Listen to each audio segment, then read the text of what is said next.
Bom dia. Deus nos abençoe amanhã, amém?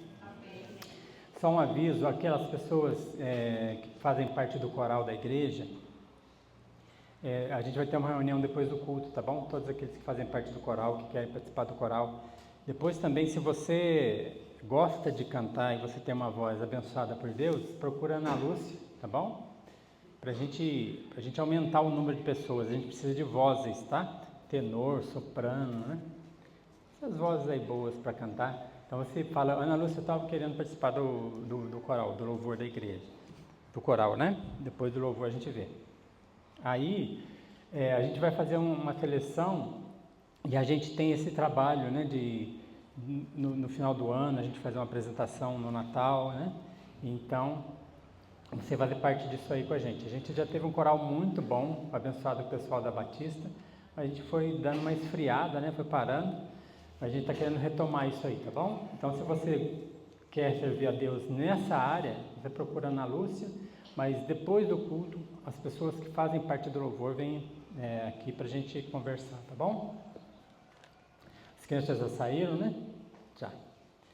Então, tá isso. Hoje a gente vai estar falando sobre fonte de água viva, né? Nós vamos ler um texto em Jeremias capítulo 2. Abra sua Bíblia aí em Jeremias capítulo 2. O profeta Jeremias.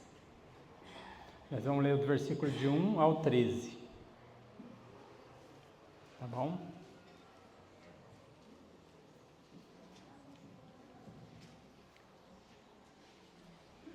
Então. Antes de ler, vamos orar. Vamos colocar nossa vida diante do Senhor. Pai Santo, quero agradecer ao Senhor por essa manhã. Obrigado pelo louvor. Prepare o nosso coração, Deus. O Senhor já tem preparado através do louvor, mas agora para ouvir a Tua palavra, para nos transformar pela Tua palavra. Que o Senhor possa falar ao coração de cada um de nós e me usar também como instrumento do Senhor. Que o Senhor possa ser exaltado e glorificado em nosso meio nessa manhã, em nome de Jesus. Amém. Então diz assim, Jeremias capítulo 2. A mim veio a palavra do Senhor dizendo, vai e clama aos ouvidos de Jerusalém. Assim diz o Senhor, lembro-me de ti, da tua afeição, que eras jovem, e do teu amor quando noiva, e de como me seguias no deserto, numa terra que não se semeia. Então Israel era consagrado ao Senhor e era as primícias da sua colheita.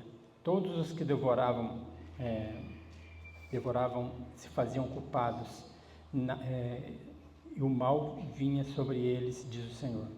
Ouvi a palavra do Senhor, ó casa de Jacó, e todas as famílias da casa de Israel. Assim diz o Senhor. Que injustiça acharam vossos pais em mim, para de mim se afastarem, indo após a nulidade dos ídolos, e se tornaram nulos eles mesmos.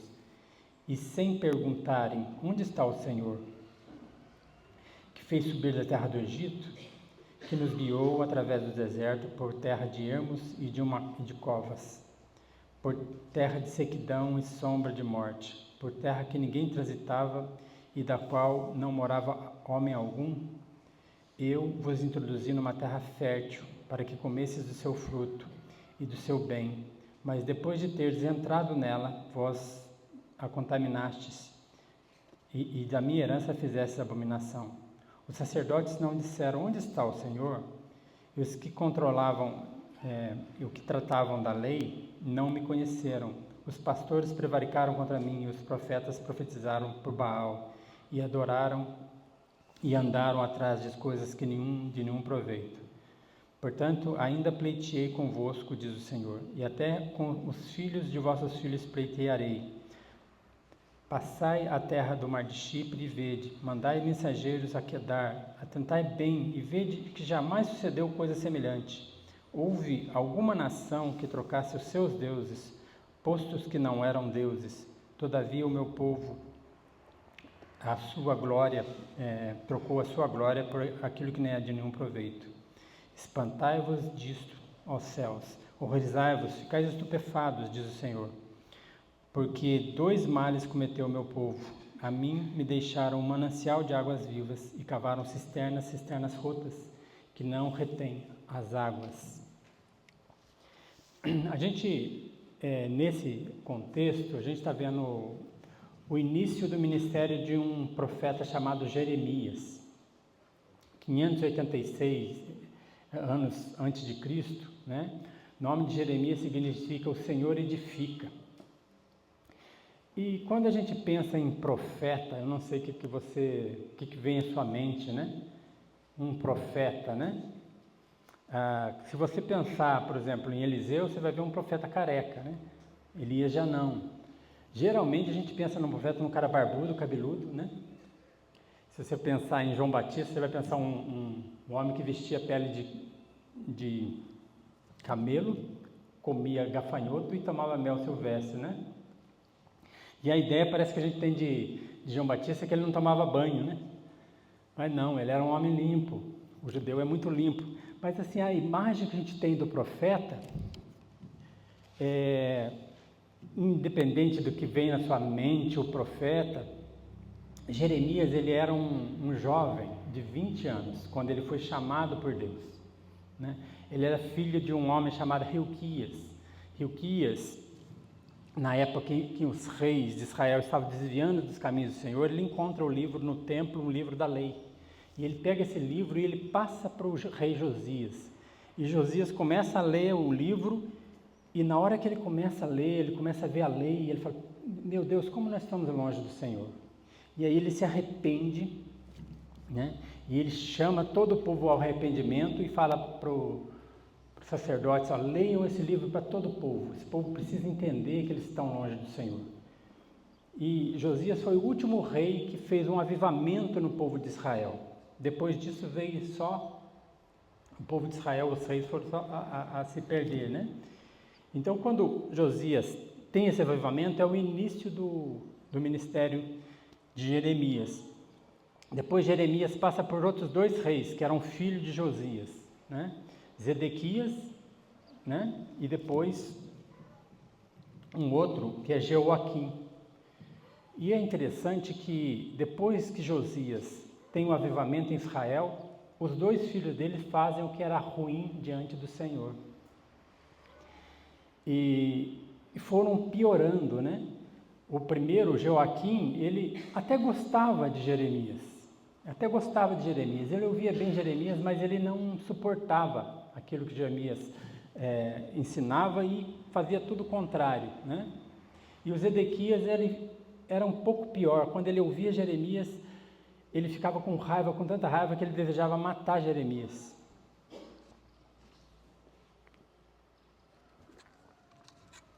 Então, você veja que o chamado de um profeta num tempo de esfriamento de fé, o profeta era bem complicado, porque ele conseguia, né, enxergar a apostasia como ninguém, enxergar o pecado do povo, enxergar o povo se afastando de Deus. Nós cantamos algumas canções aqui de estar próximo do Senhor, né? Mas o pecado nos afasta de Deus, e esse é o contexto, é um povo que gradativamente foi se afastando de Deus, e Deus chama Jeremias para alertar o povo, né? E uma das características de Jeremias, ele era um homem, e todo profeta, ele é um homem de temor que teme ao Senhor, né? Aqui no capítulo 1, versículo 4, diz assim: a mim veio essa palavra do Senhor dizendo, antes que eu te formasse no ventre materno eu te conheci, antes que saísse da madre eu te consagrei, e te constituí profeta às nações, né? Esse é o chamado de Jeremias. Quando Deus fala com Jeremias, ele ouve a voz de Deus, ele treme. Isso é uma característica de um profeta que é temente a Deus, né? Então Deus fala para ele, olha, então disse. Aí ele começa a falar com Jeremias sobre o povo, né? O Senhor diz, Jeremias fala para Deus assim, eis que eu não sei falar, né? Porque eu não passo de uma criança. Toda pessoa que está na presença de Deus sinceramente, não se vê em condição de fazer a obra que Deus tem para ele. Todos nós, né? E Jeremias, ele falou assim, Senhor, eu não tenho, como que eu vou falar, né? A gente vê lá em Moisés, quando Deus chama Moisés na sarça, ele fala assim, Senhor, eu sou pesado de língua, eu não consigo, né? Manda outro. A ideia é essa. Nós não somos dignos de fazer nada perante o Deus soberano e todo-poderoso, mas Deus nos chama homens comuns para uma obra tremenda, e o que Ele quer ver em nós é o que Ele viu em Jeremias, temor a Deus. E aí Deus fala para ele assim, mas o Senhor disse, não me digas não posso, não passa de uma criança, porque todos a quem eu te enviar, você irá.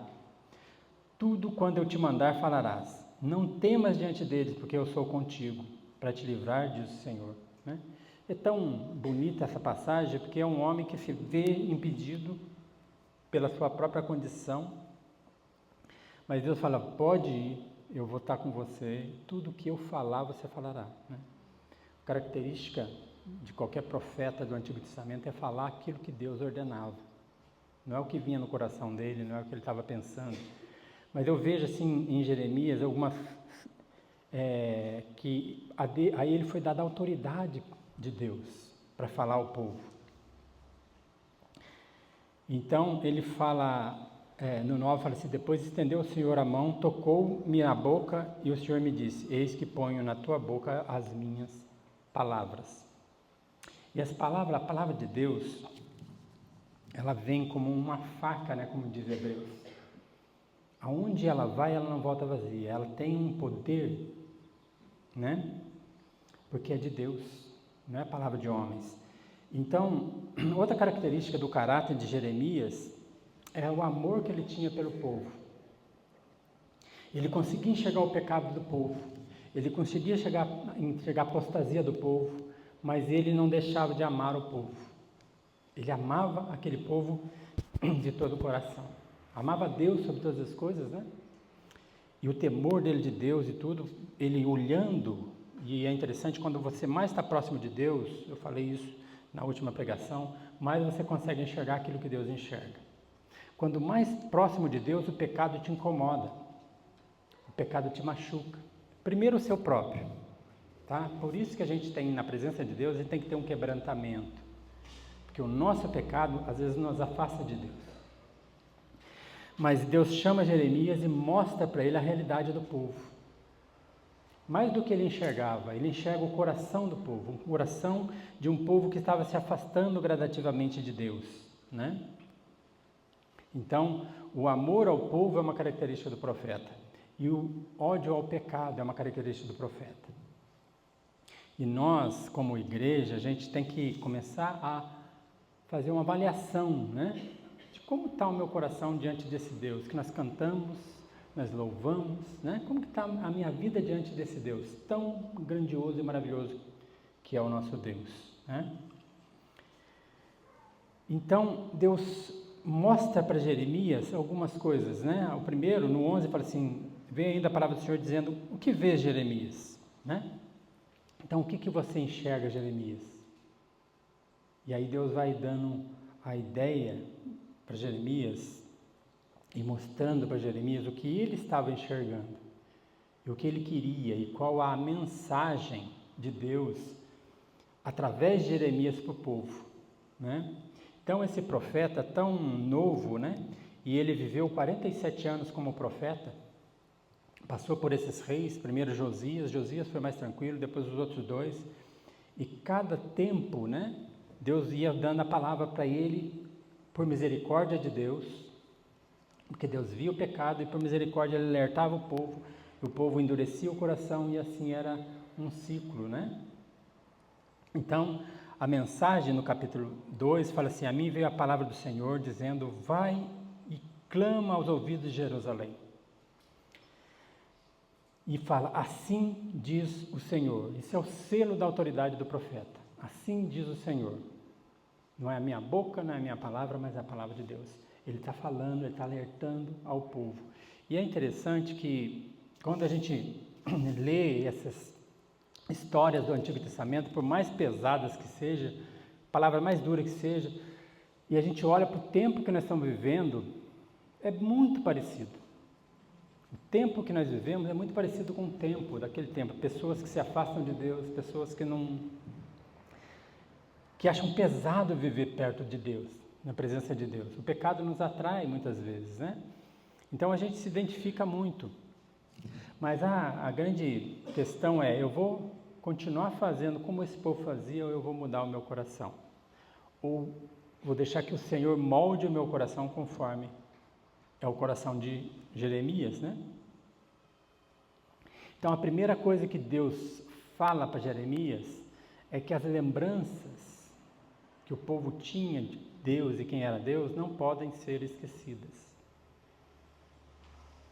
Quais as lembranças que você tem do que Deus fez na sua vida? Como que você olha para o seu passado e enxerga o que Deus fez? Não só na sua vida também, você pode olhar para o Antigo Testamento, tempos antigos, como que você enxerga Deus na história, né? E aqui Deus começa a falar, no 1 ele fala assim, olha, assim diz o Senhor, lembro de ti, da tua afeição quando eras jovem, né? Quando o povo amava a Deus. Hoje eu estava aqui no louvor, estava olhando algumas pessoas na hora do cumprimento, a alegria de algumas pessoas, do primeiro amor, parece o primeiro amor, né? Quando você encontra o Senhor, quando você começa a caminhar com Deus, e o tempo em que você sentiu a presença de Deus e você se rendeu a Ele, falou, nossa Deus, eu estava totalmente perdido, né? Esse é o primeiro amor. É como um casamento, uma pessoa recém-casada, né? Que vai para a sua lua de mel com tanta felicidade, né? Aquilo é uma novidade para o casal, né? E a alegria do casal, do primeiro encontro e de de um casamento saudável, né? E o ideal do casamento é que ele se perdure na fidelidade, no amor, né? E aumente. Mas muitas vezes não acontece isso, infelizmente, né? E o que Deus está falando, ó, vocês lembram que vocês eram jovens, do teu amor quando noiva, de como vocês me seguiam no deserto, quando eles saíram da escravidão, né, do Egito, e eles caminhavam no deserto na presença de Deus, tinha murmuração de algumas coisas, mas eles estavam alegres porque Deus estava ali. Deus estava cuidando deles. Então, Deus fala, vocês se lembram desse tempo? Né? Porque não era um tempo que eles estavam vivendo agora, mas era um tempo de lembrança dos pais, dos antepassados dele, né? Aí fala, então, Israel era consagrado ao Senhor. Quando você está feliz com Deus, você se consagra a Ele. Você começa a olhar para a sua vida e você começa a viver a sua vida de forma que agrada a Deus. Essa é a questão do primeiro amor, daquele momento em que você está alegre com o Senhor, né? E ele fala assim, vocês eram como as primícias da colheita, né? Para eles viviam nesse tempo em que o primeiro fruto da colheita, né, eles cultivavam e tudo, e quando vinha o primeiro fruto, era um deleite para eles, né? É isso que Deus está falando, ó, lembra de todas essas coisas. Todos os que faziam algo errado, né, vocês devoravam. Então, quando uma pessoa pecava contra Deus, aquilo era condenado. Aquilo era abominável diante do Senhor. Ele fala assim, ouvi a palavra do Senhor à casa de Jacó, todas as famílias de Israel, assim diz o Senhor. Então, ele está falando para vocês, lembra de como vocês viviam comigo, caminhavam comigo, mesmo nas dificuldades, mesmo no deserto em que não tinha nada, vocês estavam próximos de mim. E aí ele faz uma pergunta, o que aconteceu com vocês, que vocês se apartaram? O que aconteceu com vocês que vocês foram se desviando de mim, né? Por que o povo se aparta de Deus? É que ele fala. Que injustiça acharam vossos pais em mim, para de mim se afastarem? O pecado nos atrai. E quando a gente começa a namorar o pecado, né? Lá em Tiago fala que o pecado ele vem como uma atração, né? E depois ele gera morte. Mas quando a gente começa a se envolver com o pecado, a gente começa a olhar para Deus e achar defeito em Deus. A gente começa a achar, não é tão bom assim seguir a Cristo. A igreja ela começa a ficar de uma forma pesada, né? Não é assim? A gente começa a se apartar de Deus. E ele continua: o que injustiça esse povo, o que esse povo viu em mim que ele começou a se apartar? Essa é uma pergunta. Pense isso, o que aconteceu? O que está na sua vida? Como é que você começa gradativamente a se esfriar na fé? Né? É isso que Jeremias está perguntando para esse povo. Então, quando a gente não se lembra do que Deus fez por nós, tem um sentimento que eu acho que é uma coisa terrível, né? Que é a ingratidão. Quando nós não conseguimos ser gratos por algo que Deus tem nos feito, a gente começa a se afastar de Deus. A gente começa a se esquecer do que Deus fez por nós. A gente começa a olhar para as pessoas que têm outros deuses, né? E a gente começa a ver a vida que eles levam, parece que tem tanto mais liberdade do que a vida cristã. Eles fazem o que eles querem, eles não respondem pelo que eles fazem. Alguns salmos, o salmista fala assim: Senhor, por que o ímpio prospera? Né? A gente começa a olhar para o mundo e para as pessoas do mundo e a gente começa a achar que a vida deles é melhor do que a nossa. E eu vou falar para vocês que às vezes a vida com Deus ela se torna pesada quando eu não estou alegre por caminhar com Ele. Quando parece que a lei de Deus, nós não vivemos pela lei, nós vivemos pela graça, tá? Mas quando a lei de Deus se torna pesada, alguma coisa está errada. Porque a lei nos dá a direção de como a gente deve andar. Por isso que a palavra de Deus, ela incomoda. Quando eu leio, eu medito na palavra, e quando eu tenho amor por Deus, eu medito na palavra, e ela vai tirando, né, fora da minha vida aquilo que não o agrada, né? E quando eu passo a não lembrar do que Deus fez, eu começo a ter um sentimento de ingratidão. Lá em Deuteronômio, capítulo 6, tem o Shema, né, que Deus fala assim: ouve Israel, o Senhor, o nosso Deus é o único Senhor e tal. Ele fala várias coisas e ele dá um alerta para o povo. Êxodo, número de Deuteronômio. No 6, versículo 13 a 16, ele fala assim: ao Senhor teu Deus temerás, a Ele servirás, e pelo seu nome jurarás. Não seguirá outros deuses, nenhum dos deuses dos povos que houver em roda de ti, porque o Senhor, o teu Deus, é um Deus zeloso, e no meio de ti, para que a ira do Senhor, o teu Deus, se não acenda contra ti e te destrua sobre a face da terra. Não tentarás o Senhor teu Deus, como tentastes em Massá.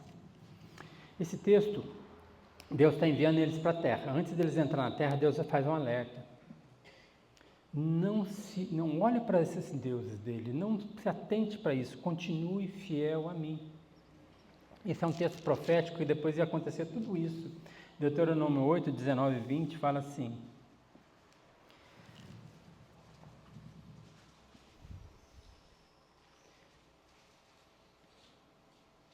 se te esqueceres do Senhor o teu Deus, e andares após outros deuses, e os servires, e os adorares, protesto hoje contra vós que perecereis. Como as nações que o Senhor destruiu diante de vós, assim perecereis, porquanto não quiseste obedecer à voz do Senhor, o vosso Deus. Né? Se esqueceres de mim. E o que estava acontecendo é exatamente isso. Eles começaram a esquecer do Senhor, a se queixar do Senhor, e começaram a seguir a outros deuses, seguir a outros povos, né? E os deuses dos outros povos. Essa apostasia, né, do povo, ela é terrível, né? E ela traz consequências terríveis para o povo. Voltando para Jeremias 2,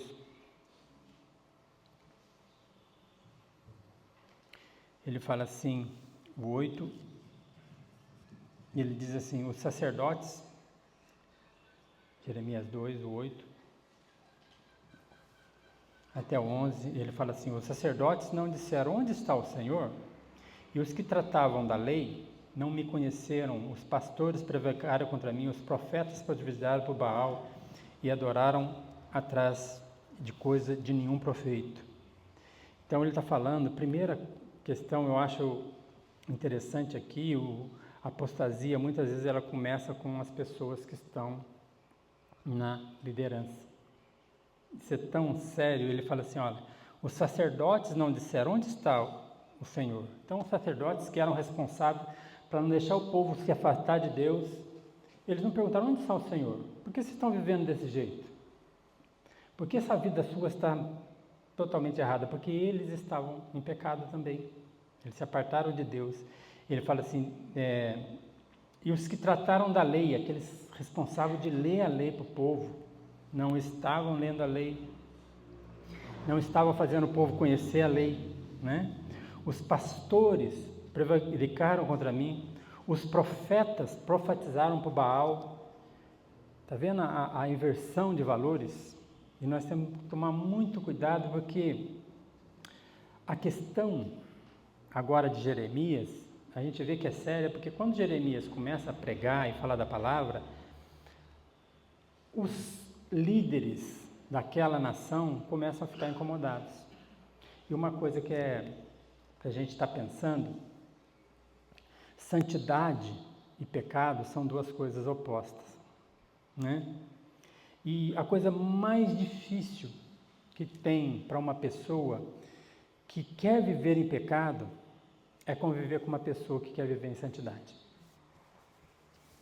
É insuportável você viver com uma pessoa que conhece a lei e que fala para você, isso está errado. Se você tem um filho que é rebelde e você começa a corrigir ele, falando em corrigir com amor, não com legalismo, tá, irmãos? A gente às vezes confunde. O legalismo leva a gente a olhar para nós de forma superior e olhar para as pessoas de forma inferior. Então a gente corrige aquela pessoa com legalismo. Tá, autoridade, não sei o que lá, mas sem amor. Jeremias tinha amor pelo povo. E quando ele corrigia o povo era com amor. Com desejo que aquele povo se arrependesse e voltasse para o Deus vivo, o Deus de Israel, né? Então, quando Jeremias começava a falar com essas pessoas, tinha duas coisas. Ou a pessoa se arrependia e voltava para o Senhor, ou a pessoa ignorava o que ele estava falando, né? Ou a pessoa ficava com raiva e o perseguia, né? E Jeremias passou por muitos momentos de perseguição severa, né? Assim também é na igreja. Quando a gente começa a bater pesado contra o pecado, isso causa um incômodo, né? Jesus fala lá em João que a luz veio ao mundo e os homens amaram mais as trevas do que a luz. Quando Jesus caminhava e quando Jesus ele é o nosso modelo, é o nosso exemplo, é a nossa fonte de água viva, quando ele começava a falar com as pessoas, com os líderes religiosos, com todas as pessoas à volta dele, ele revelava quem eram as pessoas, ele revelava o coração das pessoas. E tinha duas atitudes: ou a pessoa se aproximava dele, se prostrava diante dele, se arrependia dos seus pecados e eram transformadas por ele, ou as pessoas se apartavam dele. E o se apartar dele pode ser de várias formas, ou sair longe da presença dele, ou começar a perseguir Jesus. E Jesus foi para a cruz porque muitas pessoas odiaram a mensagem da graça, odiavam a santidade de Jesus. E isso acontece com Jeremias, e Jeremias é um modelo, né, de um profeta de Deus, de um homem que era chamado por Deus para falar as verdades para o povo, e a rejeição do povo por Jeremias é a rejeição do povo pela palavra de Deus, pela verdade de Deus, pela santidade. Por isso que é tão difícil, né? A gente começa a conviver com as pessoas que falam a verdade em amor, isso é insuportável. Por isso que o mundo hoje combate tanto a pregação do Evangelho. Não é só aquelas pessoas que são sem noção, que pregam o evangelho de uma forma errada, não. O evangelho pregado de uma forma mais zelosa que tem, ele vai trazer para nós problemas. Então, quando Jeremias vai no meio do povo e começa a falar para os líderes, falar para o povo começa a se revoltar com ele. E todos os avisos dele de, lembra-se de que o Senhor fez por vocês, né? Lembra de quem é o nosso Deus. Isso era de uma profunda angústia para Jeremias. Jeremias ficava angustiado com isso. O versículo 9 fala assim: portanto, ainda pleitearei convosco, diz o Senhor. Deus podia agir com justiça, com ira e destruir com esse povo. Não, Deus ainda, eu vou pleitear com vocês, eu vou falar com vocês. E fala assim, vocês passam pelas terras do mar, do Chipre e tal, olha para esse povo, essas nações que estão ao nosso redor. Dá uma olhada para essa nação aí. E ele faz uma pergunta: você acha que alguma dessas nações deixaram os deuses falsos deles por qualquer outro Deus? Ainda que entendesse que o Deus vivo e verdadeiro, né? Que é o nosso Deus, ainda que fosse por isso, não. Você já viu um muçulmano, como ele tem devoção pelo Deus que ele serve, que ele segue? Ele é capaz de pegar um avião e se dirigir a uma torre, né? E o objetivo dele é agir com a justiça de Deus, que ele acha que é o juízo de Deus, sobre pessoas que não tem nada a ver com a revolta dele, né? Mas ele faz isso, ele morre defendendo algo totalmente louco, né, para nós entendemos isso, mas ele faz isso, porque ele entende que ele está servindo a um Deus, né? Ou uma pessoa que adora outros deuses, é difícil ele deixar aquele Deus, a não ser que o Evangelho penetre no coração, na mente dele, né? O que Deus está falando, eu falei, essas pessoas, elas servem a Baal, sacrificam os seus filhos diante de Baal e não abrem mão disso. Agora, o meu povo, né? O meu povo está me deixando. O meu povo está trocando tudo que eu fiz por eles, tudo quem eu sou, por algo totalmente fora, fraco, sem sentido. E nós temos que tomar muito cuidado, porque às vezes a gente vai cultivando um pecado,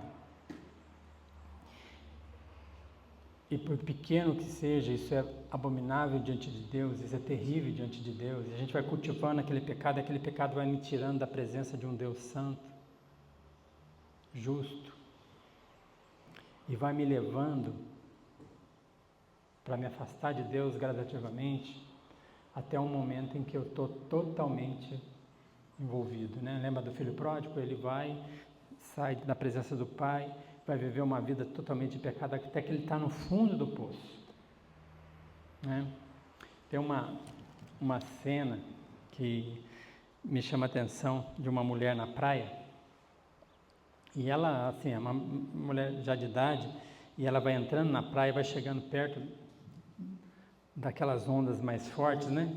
E aí ela pega, agacha, põe um pouco de água aqui na cabeça, de repente vem uma onda e blum, leva ela arrasta para lá, de repente a onda puxa ela de volta, e ela fica assim, ela tenta levantar, cai, vem outra onda e vai levando ela cada vez mais para o fundo, né? E aí sai a parte de cima, ela tenta segurar, fica pior, porque aí vai segurar aqui, cai ali, e aí ela fica caindo, e aí vem um homem para ajudar ela correndo, segura no braço dela, tenta levantar, a onda leva os dois e vem aquilo ali. É interessante que o pecado, ele nos leva a uma situação incontrolável, né? E depois vem um outro homem que consegue tirar aquela mulher dali. Eu vejo Jeremias como uma pessoa que estende a mão. Sai dessa vida, vem para cá, volta para o Senhor. E nós, como igreja, a gente tem que olhar para o pecado e ver a consequência que o pecado tem na vida das pessoas que se apartam do Senhor. Por isso que eu me preocupo muito com pessoas que saem da igreja. Por motivo que as pessoas sempre têm a sua justificativa, mas está indo longe. Estou falando de igrejas firmes, tá, irmãos? Igrejas sérias. Elas começam a não ser que ela vá para uma outra igreja também séria, mas elas começam a se afundar num lamaçal, num pecado. Isso é triste. É isso que Deus está enxergando. Vocês estão ficando cada vez mais longe de mim. Ouve a voz do profeta, né? E as pessoas vão se afundando no pecado. A onda vai levando, a não ser que a pessoa aceita a mão que está sendo esticada, né? No versículo 12, ele fala assim: espantai-vos disso, ó céus, horrorizai-vos e ficais estupefados, diz o Senhor. Deus, ele está olhando para isso de uma forma triste. Esse quadro, né, que ele mostra para Jeremias, e isso é difícil para nós, você que busca andar direito diante de Deus, você começa a olhar para o mundo e isso te incomoda.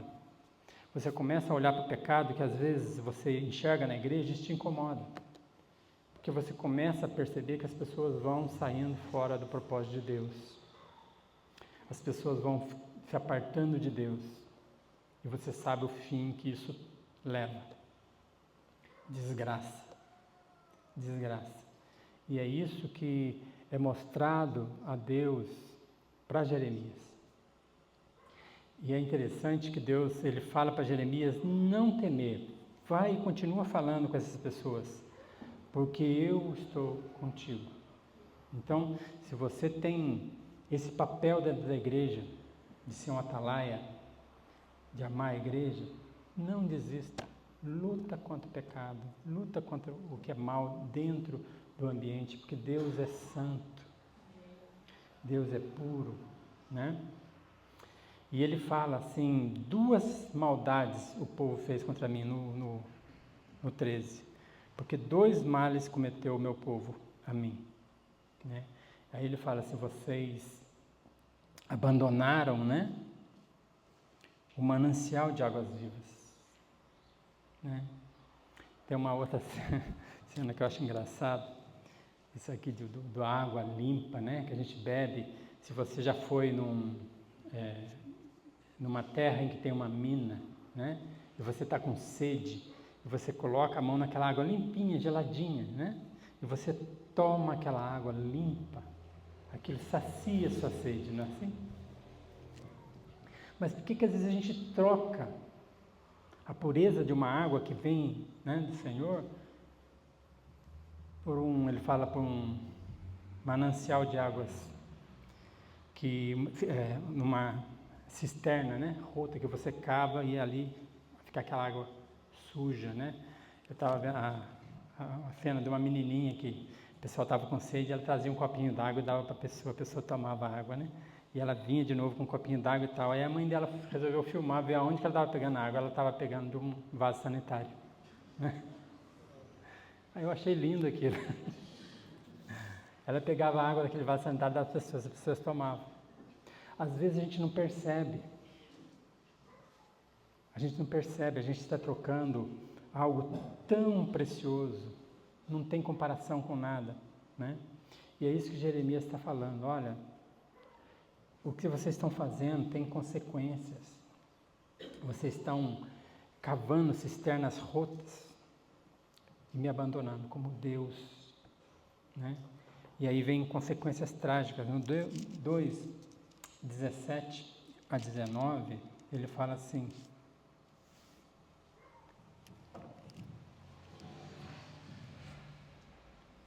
ele fala assim, acaso tudo isso não te sucedeu por haveres deixado o Senhor, o teu Deus, quando te guiava pelo caminho? Então, tudo isso que vocês estão vivendo, não é que vocês me deixaram, vocês me abandonaram, né? Vocês seguiram o seu próprio caminho. Agora, pois, que lucro vocês terão, indo ao Egito para beberes águas do Nilo, ou à Síria para beberes as águas de Eufrates? A tua malícia te castigará, e as tuas infidelidades te repreenderão. Sabe, pois, isso, e vê que mal e quão amargo é deixares o Senhor teu Deus. e não teres temor de mim, diz o Senhor dos Exércitos. A vida em que a gente vive conforme a nossa vontade, ela leva para um lamaçal mesmo, por algo terrível, para a escravidão. Um povo livre que escolhe a escravidão. Esse é o ponto. Jesus fala assim: se o Filho vos libertar, verdadeiramente sereis livres. Então, para nós, como igreja, a gente tem que tomar muito cuidado, porque às vezes a santidade de Deus nos incomoda. Às vezes a gente começa, então eu não posso fazer isso, então eu não posso fazer aquilo. Mas se você não entende o Evangelho, é insuportável caminhar querendo fazer as coisas certas sem realmente a graça de Deus estar sobre a sua vida. Por isso que o legalismo ele é terrível. Você começa a se orgulhar daquilo que você faz. E se alguém fala para você, olha, não é o que você faz que da salvação, mas é o que Jesus fez. Aí a pessoa, então, tudo que eu fiz não adiantou de nada? Porque a pessoa ela faz por mérito próprio, não pelo mérito de Cristo na cruz. E a gente começa a se afastar do Senhor. A gente começa a ter consequências trágicas da vida que a gente deve seguir, né? A gente vê assim algumas histórias na Bíblia de que pessoas que se afastaram de Deus, foi terrível, né? Mas também a gente vê pessoas que se aproximavam de Deus e enxergaram e entenderam que Ele era a fonte de água viva. Lá em João capítulo 4, tem a história da mulher do poço. Muito bem contado pela série Chosen, tá? Mas eu acho interessante quando João 4, 13 e 14, Jesus fala assim para a mulher. Afirmou-lhe Jesus: quem beber desta água tornará a ter sede. A água do poço que ela estava pegando, né? Aquele, porém, que beber da água que eu lhe der, nunca mais terá sede. Pelo contrário, a água que eu lhe der, lhe será nele uma fonte a jorrar para a vida eterna.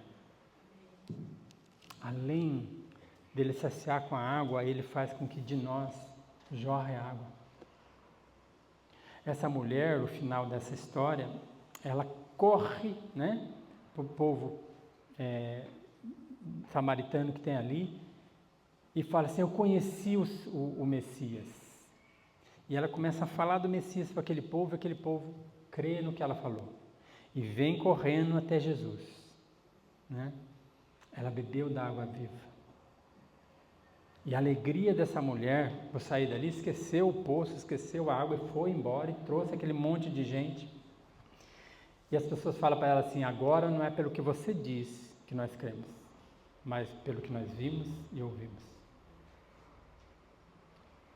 Quando a gente entende isso, e como Jeremias entendeu isso, e continuou bebendo da água do Senhor, e falando da palavra do Senhor, ele estava levando para aquelas pessoas vida.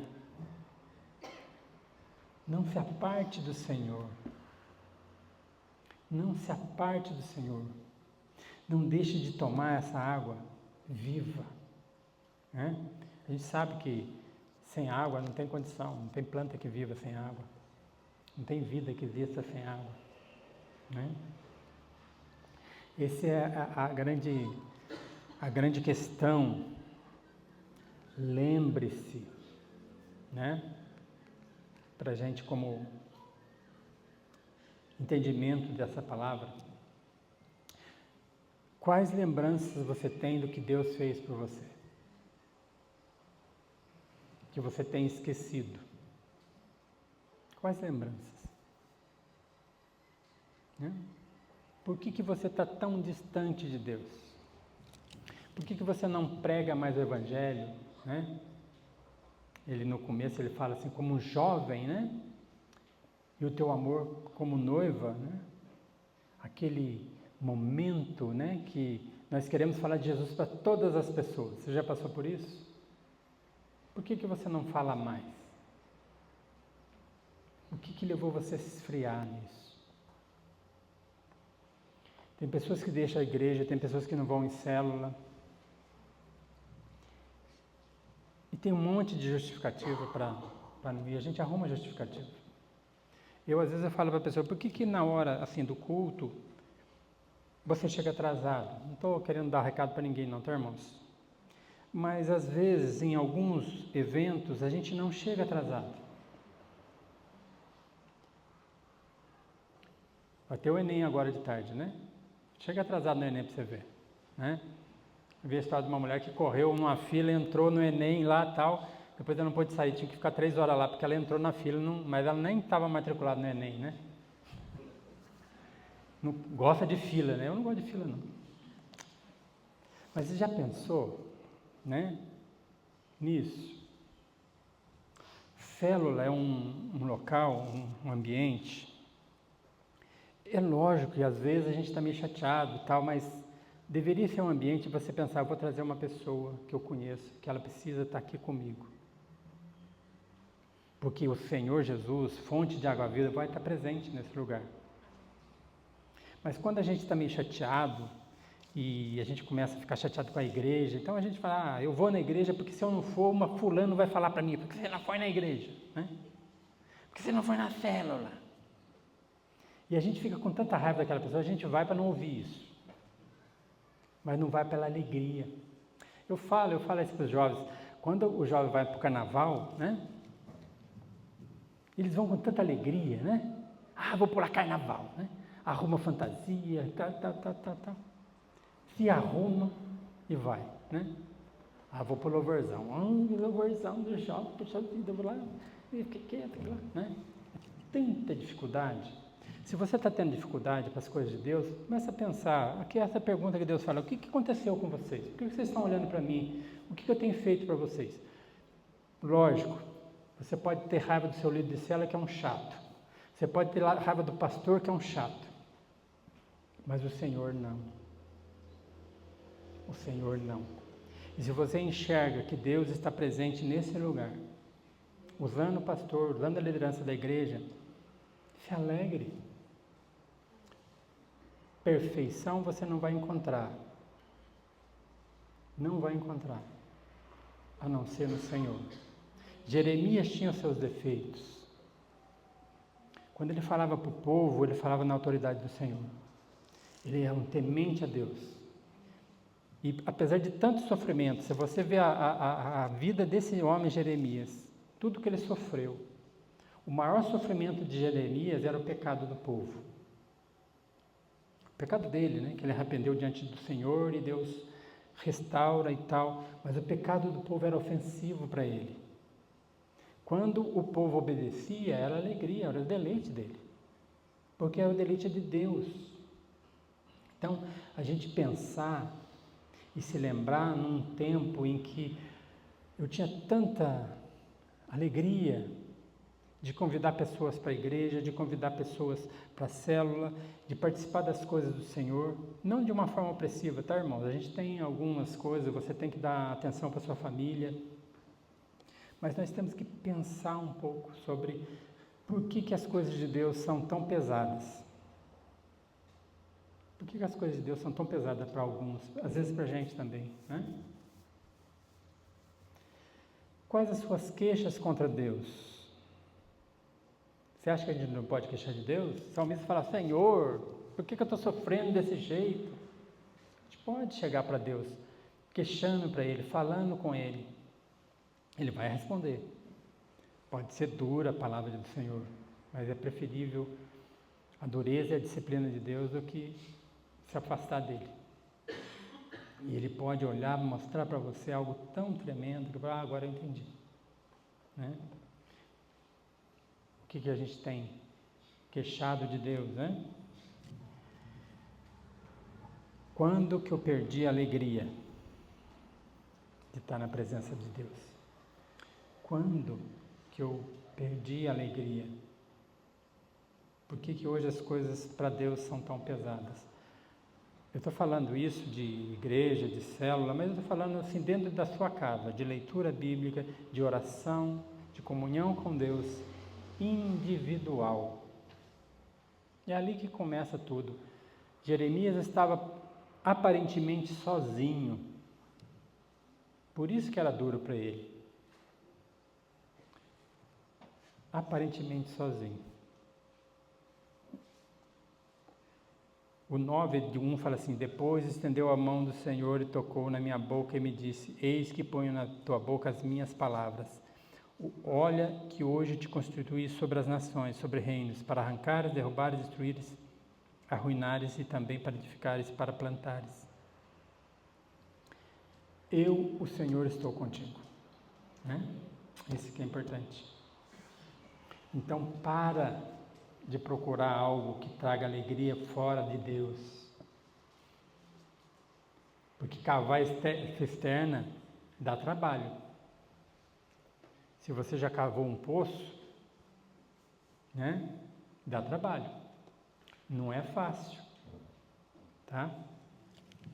Às vezes a gente se esforça para fazer o que é errado. Mas não se deleita com aquilo que é certo. Né? Então, porque 2 males cometeu o meu povo a mim me deixaram manancial de águas vivas e cavaram cisterna rutas que não retém água. Na história bíblica tem 2 homens que sempre me chamam muita atenção, um é Pedro e outro é Judas. Judas se apartou de Deus em pecado e tudo, e o rumo dele foi totalmente fora do propósito de Deus. O outro é Pedro, que teve um momento difícil, ele se aparta de Deus, mas ele olha para o Senhor, e o Senhor sendo castigado antes da cruz, e ele olha para Deus, para o Senhor, e vê o amor de Jesus por ele, e Jesus fala assim: vou interceder por você, Pedro, porque o diabo vai te peneirar, né? E quando ele olha para o Senhor, ele chora, né? A distância de Deus nos faz sofrer, e deve fazer sofrer. Se você está distante de Deus, e você não está sofrendo, alguma coisa está errada. Agora, se você está distante de Deus e isso te faz sofrer, volta. Estou falando aqui para pessoas que frequentam a igreja. Às vezes a gente está todo domingo aqui, mas às vezes a gente está aqui, mas o nosso coração, a nossa mente está longe. E Deus sabe disso. Quando Deus dá uma palavra dura dessa para Jeremias, ele conhecia o coração do povo. E a pior coisa que tem é enxergar esse coração. Graças a Deus, Deus não faz com que você enxergue o meu coração. Né? Porque se a gente enxergar o coração das pessoas que a gente convive, a gente fala: nossa, meu Deus do céu. Por isso que fala assim, o Paulo fala assim: Senhor, eu sou o maior dos pecadores. Paulo olhava para ele, e sem Cristo, nós somos terríveis, é ruim. É só maldade, o nosso pensamento só se desvia. Mas quando Cristo está conosco, e nós estamos bebendo do manancial de água viva, então do nosso interior fluirão água viva. E aí a nossa vida vai fazer sentido, como a de Jeremias fez sentido. Jeremias bebia do manancial e falava do manancial, daquilo que Deus tinha dado para ele. Olha, Jeremias, vai, não tenha medo, fala. Porque essa palavra, apesar de dura, é misericórdia. Apesar de dura essa palavra, de juízo, se esse povo não se voltar, e vai acontecer o pior para eles, mas é misericórdia. Porque eu e você, às vezes, se a gente está com uma pessoa que fez alguma coisa errada, a gente não tem misericórdia, a gente é pancada na hora, né? Pancada, não é assim. Alerta, fala, enquanto Deus estiver falando, essa palavra é viva e transformadora. Amém? Vamos agradecer ao Senhor.